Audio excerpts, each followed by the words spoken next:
Sejumlah milisi perlawanan bergantian meluncurkan serangan ke wilayah Israel. Mereka menargetkan pos militer hingga posisi strategis tentara Zionis. Serangan pertama dilakukan perlawanan Islam di Irak pada 26 hingga 27 September 2024 tengah malam.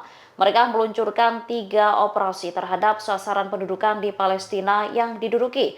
2 operasi menargetkan wilayah Golan Suriah yang diduduki dengan menggunakan drone. Sementara yang lainnya menargetkan sasaran penting di wilayah pendudukan Palestina menggunakan rudal Arahab Motor Cruise. Milisi Houthi dari Yaman juga menembakkan rudal balistik permukaan ke permukaan pada Jumat pagi. Akibat tembakan rudal-rudal tersebut, warga sipil panik hingga berlarian.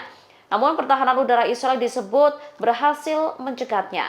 Peringatan dini dikeluarkan karena adanya kekhawatiran mengenai pecahan peluru yang jatuh akibat intersepsi tersebut. Di hari yang sama, perlawanan Hizbullah juga menargetkan pemukiman Kiryat Ata sebelah timur kota Haifa. Sirine tanda peringatan meraung-raung di sejumlah wilayah. Serangan dilakukan menggunakan rudal Fadi-1.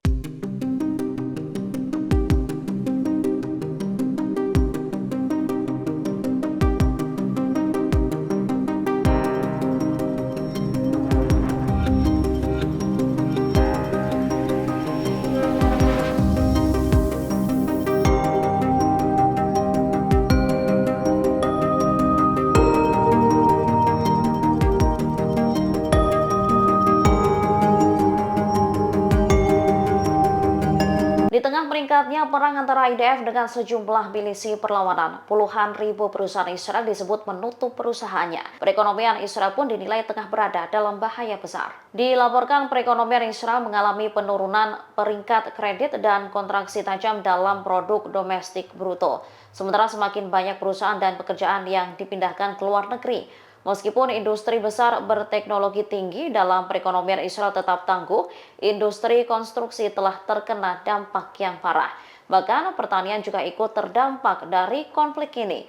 Menurut data yang dikeluarkan Badan Pusat Statistik pada bulan Juni lalu, menunjukkan adanya penurunan pariwisata lebih dari 75%. Dikutip dari Al-Mayadin, hal ini berujung pada penutupan banyak etalase di jalan-jalan yang selalu ramai di kota tua Yerusalem. Sementara itu, belanja pertahanan setidaknya meningkat 2 kali lipat. Biaya belanja bisa menelan biaya sebesar 67 miliar dolar Amerika Serikat hingga tahun 2025. Pemerintah Israel diharapkan segera sadar akan bahaya perekonomian mereka.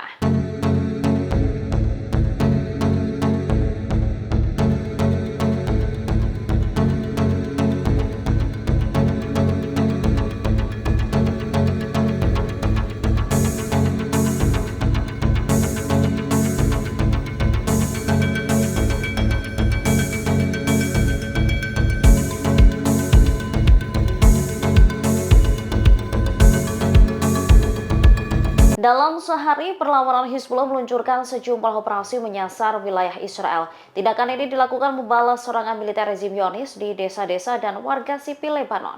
Hizbullah mengaku pihaknya telah menembakkan 2 putaran salvo rudal ke Tiberias, timur laut Israel. Dikutip dari Tribunnews.com, serangan terhadap Tiberias melukai sedikitnya 1 orang. Menurut petugas medis setempat, korban terkena pecahan peluru yang jatuh. Mereka juga menembakkan lebih dari 80 roket ke pemukiman di Galilea Atas. Salah satu roket menghantam sebuah rumah di pemukiman Ros Pina dekat Safed. Hal itu menyebabkan kebakaran dan kerusakan properti. Sementara api juga berkobar di perbukitan sesaat setelah rudal-rudal tersebut diluncurkan saat malam hari. Perlawanan yang didukung Iran ini juga mengaku menargetkan unit elit pangkalan laut Israel Sayetet 13 di pangkalan atlet yang terletak di selatan Haifa. Pasalnya unit ini dianggap sebagai salah satu dari 3 pasukan khusus paling penting di antara jajaran IDF yang menjalankan peran penting dalam perang Gaza.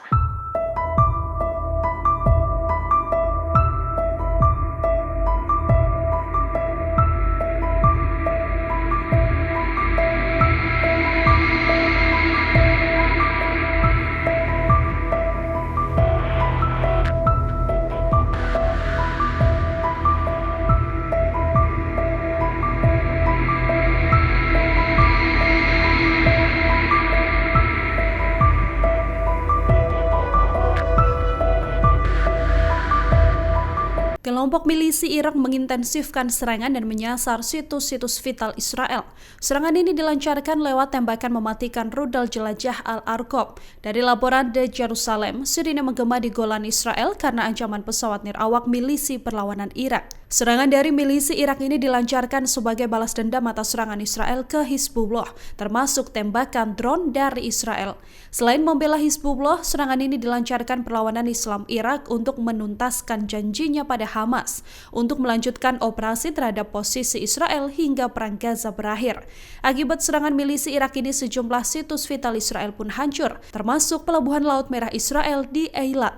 Serangan rudal Irak tepat mengenai gudang pasukan pertahanan Israel yang berada di dekat pelabuhan Eilat. Imbas tembakan rudal ini, gudang senjata IDF mengalami kerusakan besar, menyebabkan asap membumbung dan merusak gudang di pelabuhan tersebut. Bahkan tembok gudang tampak rontok hingga puing-puing kehancuran berserakan di mana-mana.